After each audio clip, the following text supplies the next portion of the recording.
fish, clean fish, normally in Philippines, they don't even take care of the guts and the whatever inside, but rather take care and clean it, the old things, the guts and the whatever inside the fish there, so it will be clean and not so stinky when you cook it.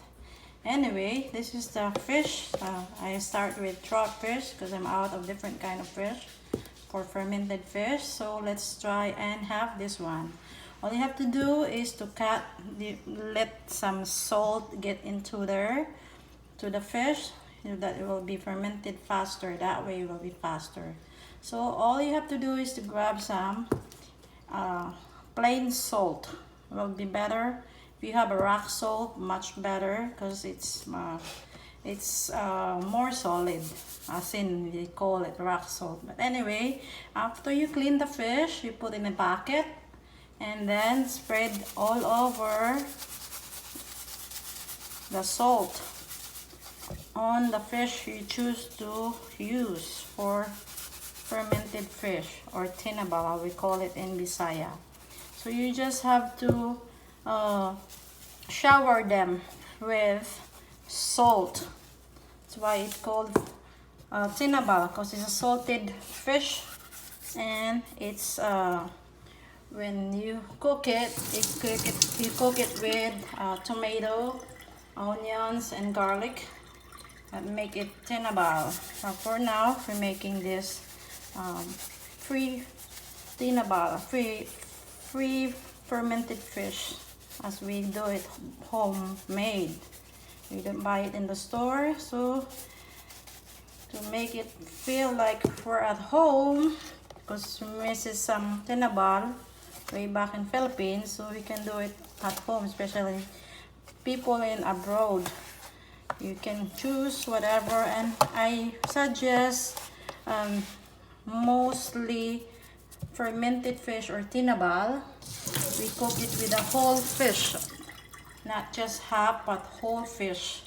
It goes with the head, the body, and the tails, and everything in there, but it's clean. You make sure you clean it really good. If you don't like it stinky one, like what I have before, it's really not that stinky.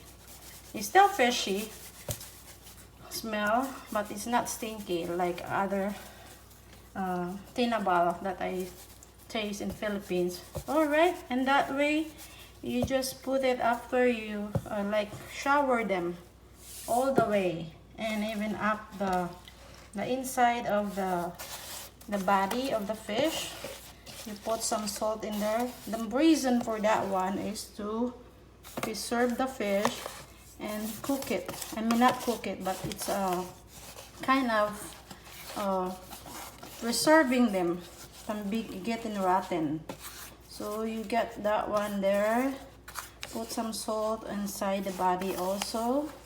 So you can see I already cleaned that one inside it.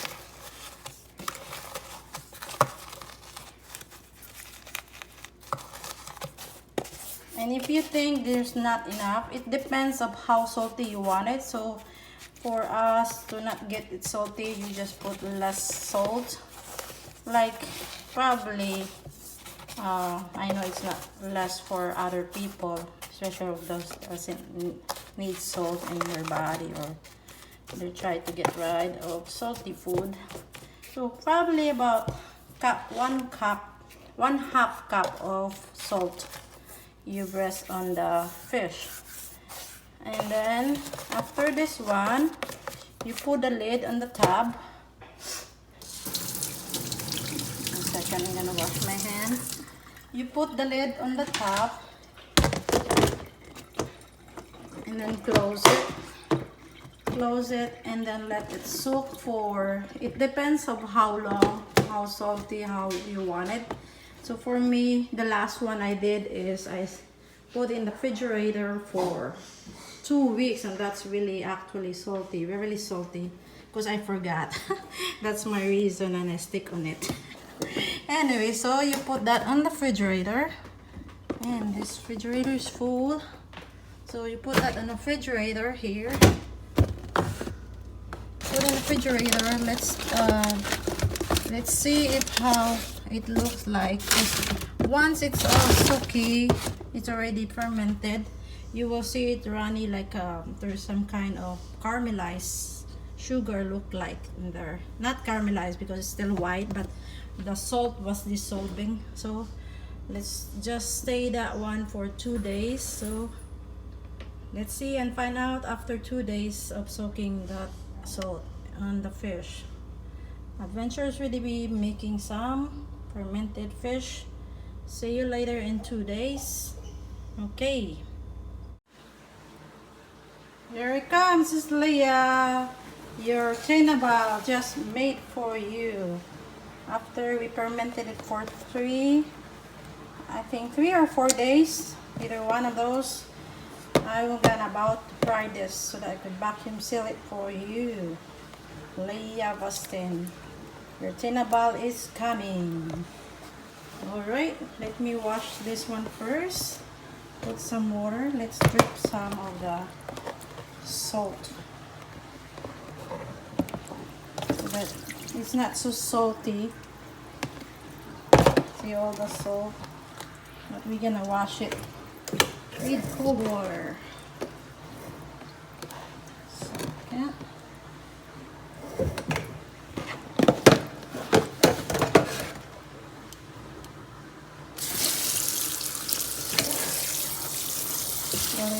Cold water before we're gonna fry it, so that when you cook it and when you eat it, it's not that you can bear the saltiness of it.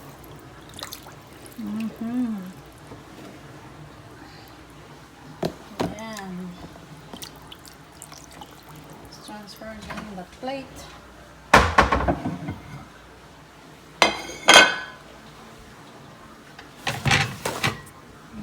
Paper towel here. I dry nothing before I'm gonna fry it. It really looks good. I hope you're gonna like this layout. Austin, special made for you from Adventures with Eviv. Yan po. The oil is getting hotter. I'm just gonna wait while I'm getting the oil hot. The spot dry. The rinse yung isda na fermented already. Cold wash it before we put para hindi mag-splash sa oil. Mag-splash man hindi masyado. Ayan. Ready na. Ayan.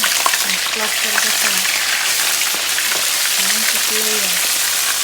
Talagang tatlo yun kasi I love you. Adventures with Eviv.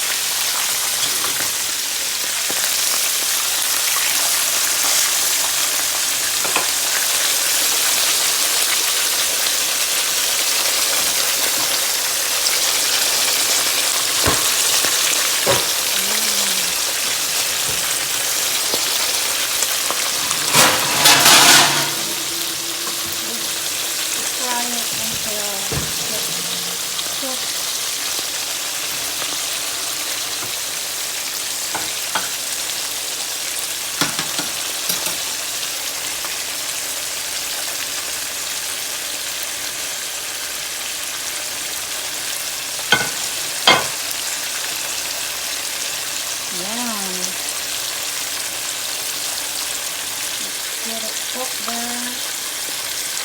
Let it get golden brown and let's make it over.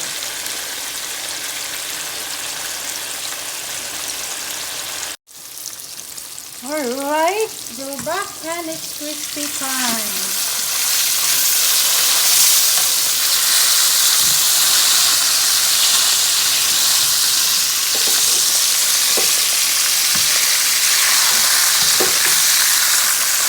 Ayan, Sis Leah, almost done. After this one, it's cold and brown.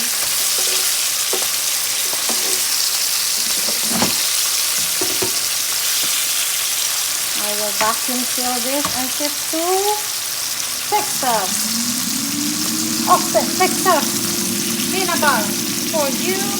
Leah Austin from Ventures with Eviv.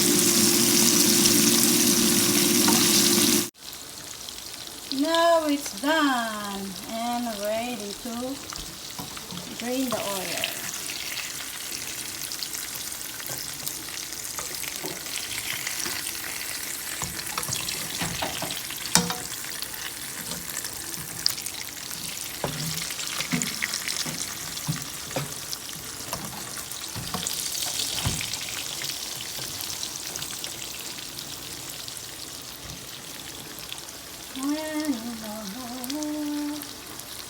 Ready.